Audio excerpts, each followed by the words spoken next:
आपण सातत्याने एका प्रश्नावर आवाज उठवतोय, तो म्हणजे हडपसर व पुण्याच्या पूर्व भागातील वाहतूक कोंडीचा प्रश्न.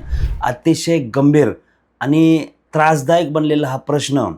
या प्रश्नाचा सामना रोज नोकरदार वर्ग, नागरिक, व्यावसायिक सर्वांनाच करावा लागतो. विद्यार्थ्यांना देखील याचा फटका मोठ्या प्रमाणात सहन करावा लागतोय. पण दुर्दैवाची बाब अशी की हडपसरमध्ये एखादी आपत्कालीन परिस्थिती ओढावली तर मात्र वाहतूक कोंडीचा पूर्णपणे बोजवारा उडतो.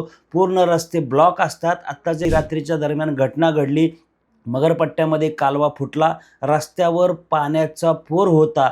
यामुळं मगरपट्टा असेल, हडपसर गाव असेल, ससाननगर, संपूर्ण वाहतूक कोंडीचा बोजवारा उडला. प्रत्येक ठिकाणी रस्ते जाम झाले होते आणि अशा अडचणीच्या काळात जर रुग्णवाहिका अडकली तर एखाद्या रुग्णाच्या जीविताला धोका होऊ शकतो. दुर्दैव असं म्हणता येईल की हडपसरमध्ये अशी जर गंभीर परिस्थिती ओढावली तर त्याच्यावर उपाययोजना करण्यासाठी किंवा त्यासाठी काहीतरी पर्यायी व्यवस्था म्हणून लोकप्रतिनिधी करण्यात अपयशी ठरलेले आहेत. खासदारांचं दुर्लक्ष, या भागात निवडून गेलेले लोकप्रतिनिधी त्यांचं दुर्लक्ष आणि नगरसेवक देखील आपल्या प्रभागापुरतं काम करत असल्यामुळे खऱ्या अर्थानं हडपसरचे सर्व पर्यायी रस्ते अडचणीचे बनलेले आहेत.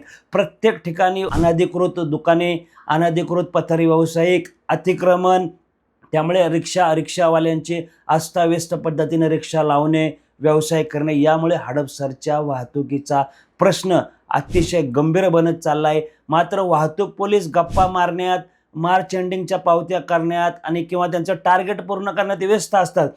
पण खऱ्या अर्थात वाहतूक कोंडी सोडवण्यात हडपसरचे वाहतूक पोलीस अधिकारी व कर्मचारी अपयशी ठरलेले आहेत.